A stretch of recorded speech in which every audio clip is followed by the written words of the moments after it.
عورتیں جو ہیں میقات سے اپنا عام صاف ستھرا کپڑا، لیکن وہ زینت والا نہیں ہوگا. عورتیں کے لیے ایک چیز ہے کہ وہ نقاب نہیں پہنیں گی، حالت احرام میں نقاب نہیں پہنیں گی، نقاب نہیں باندھیں گی. پھر کیا کریں گی؟ کیا چہرہ کھول کے رکھیں گی؟ چہرہ بھی نہیں کھولیں گی. کیسے کہ چہرہ ہر وقت کھلا رہے گا اگر لوگ نہیں ہیں، اجنبی لوگ نہیں ہیں.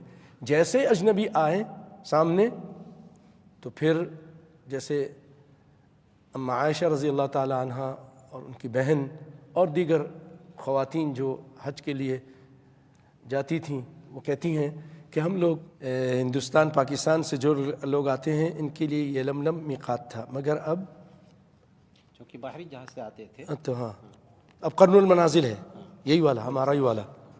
اچھا، یہ ماشاء اللہ یہ ایک نئی معلومات ہے، مجھے نہیں تھی کہ یہ جو یلملم ہے نا، یلملم یمن والوں کے لیے بھی ہے، پاکستان والوں کے لیے بھی، ہندوستان والوں کے لیے، چائنا، ان سے جتنے بھی ادھر پیچھے لوگ ہیں، روس وغیرہ، سب کے لیے. لیکن کیونکہ یہ پانی کے جہاز میں جب آتے تھے تب یہ تھا. اب یہ جو ان کے لیے زیادہ مناسب پڑتا ہے، ڈاکٹر صاحب بتا رہے ہیں، وہ یہ کہ قرن المنازل، سیل کبیر جس کو ہم کہتے ہیں، جہاں سے ہم لوگ احرام باندھتے ہیں. تو عورتیں جب اس طرح گزرتی تھیں ان کے سامنے مرد آ جاتا، منہ ان کا کھلا ہوتا تھا حالت احرام میں.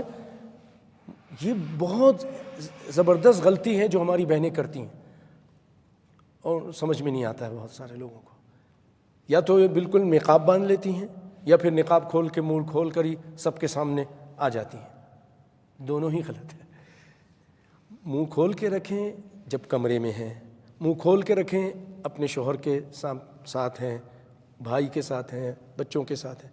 لیکن جب اجنبی مرد آ جائیں تو اسماء رضی اللہ تعالیٰ عنہ فرماتی ہیں سدلت احدانا جلبابہا، غیر مرد آ جاتے تھے اپنے سر پر وہ اوڑھنی ڈال لیتی تھی.